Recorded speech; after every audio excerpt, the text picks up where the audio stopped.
नमस्कार साथियों, मेरा नाम है ब्रजू राजपूत।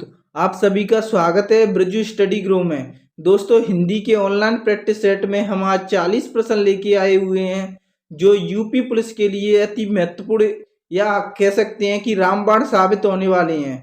दोस्तों, हमारा टॉपिक है क्रिया। क्रिया में से आपके प्रश्न आएंगे, उनमें से इससे बाहर नहीं जाएंगे। दोस्तों, समझकर उत्तर देना और 40 में से आपके कितने प्रश्न सही जाते हैं आप कमेंट करके बताना। दोस्तों, ऐसी वीडियो के लिए हमारे चैनल के साथ जुड़िए, हमारे चैनल को सब्सक्राइब करें, अपने साथियों को शेयर करें, बेल आइकन को ऑन करें। दोस्तों, वीडियो को लाइक करें। चलते हैं दोस्तों प्रश्नों की ओर। आज का हमारा पहला प्रश्न है, निम्नलिखित में से सकर्मक क्रिया का चयन कीजिए। सकर्मक क्रिया कौन सी है साथियों? इसका सही आंसर क्या है? इसका सही आंसर है दोस्तों, गया एक सकर्मक क्रिया है। ऑप्शन तीसरा सही है। चलते हैं अगले प्रश्न की ओर। अगला प्रश्न है, मैं नहा धोकर नाश्ता करूंगा वाक्य में क्रिया है। मैं नहा धोकर नाश्ता करूंगा वाक्य में कौन सी क्रिया है साथियों? इसका सही आंसर क्या है? इसका सही आंसर है साथियों पूर्वकालिक क्रिया।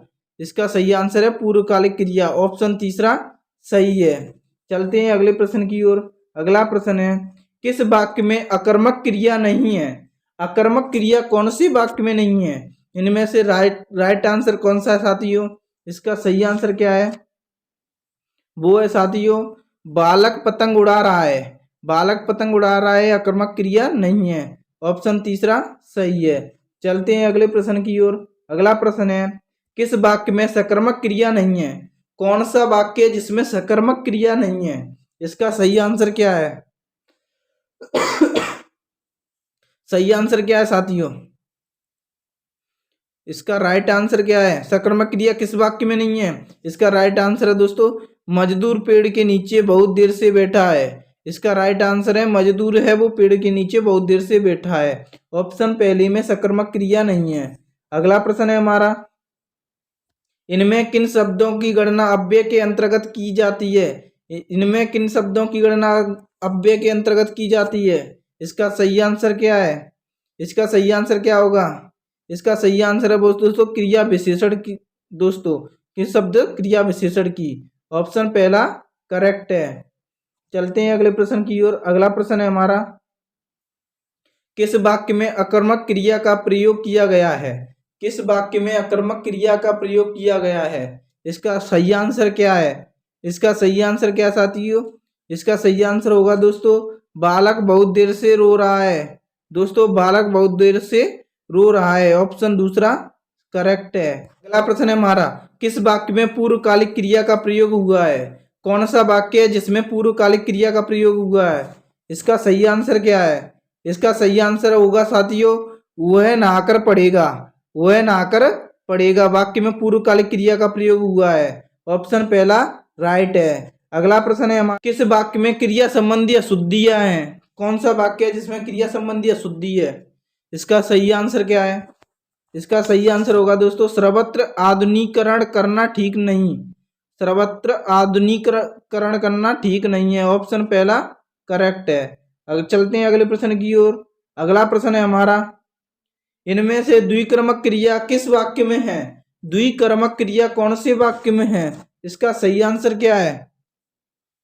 इसका सही आंसर क्या होगा साथियों? इसका सही आंसर होगा दोस्तों, नौकर कुत्ते को दूध पिलाता है।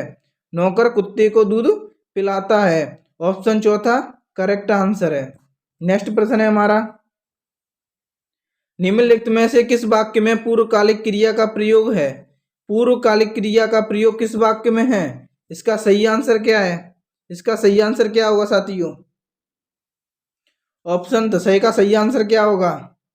इसका सही आंसर होगा दोस्तों, अंकिता खेलकर पढ़ेगी। अंकिता खेलकर पढ़ेगी दोस्तों। ऑप्शन चौथा करेक्ट है। चलते हैं अगले प्रश्न की ओर। अगला प्रश्न है, निम्नलिखित में से किस वाक्य में क्रिया सकर्मक रूप में है? निम्न में से कौन से वाक्य में क्रिया सकर्मक रूप में है? इसका सही आंसर क्या है? इसका सही आंसर क्या होगा? इसका सही आंसर होगा दोस्तों, उसने आम खाया। उसने आम खाया क्रिया सकर्मक रूप में है। ऑप्शन पहला सही है। अगला प्रश्न है हमारा, जिस क्रिया का फल कर्म पर ना पड़कर कर्ता पर पड़े उसे क्या कहते हैं। दोस्तों, जिस क्रिया का फल कर्म पर ना पड़कर कर्ता पर पड़े उसे क्या कहते हैं। दोस्तों, ये कर्म है। कर्म पर ना पड़कर कर्ता पर पड़े उसे क्या कहते हैं दोस्तों, अकर्मक क्रिया कहते हैं। दोस्तों, ऑप्शन पहला सही है। दोस्तों, कर्म पर पड़े उसे सकर्मक क्रिया कहते हैं, कर्म को छोड़कर कर्ता पर पड़े उसे अकर्मक क्रिया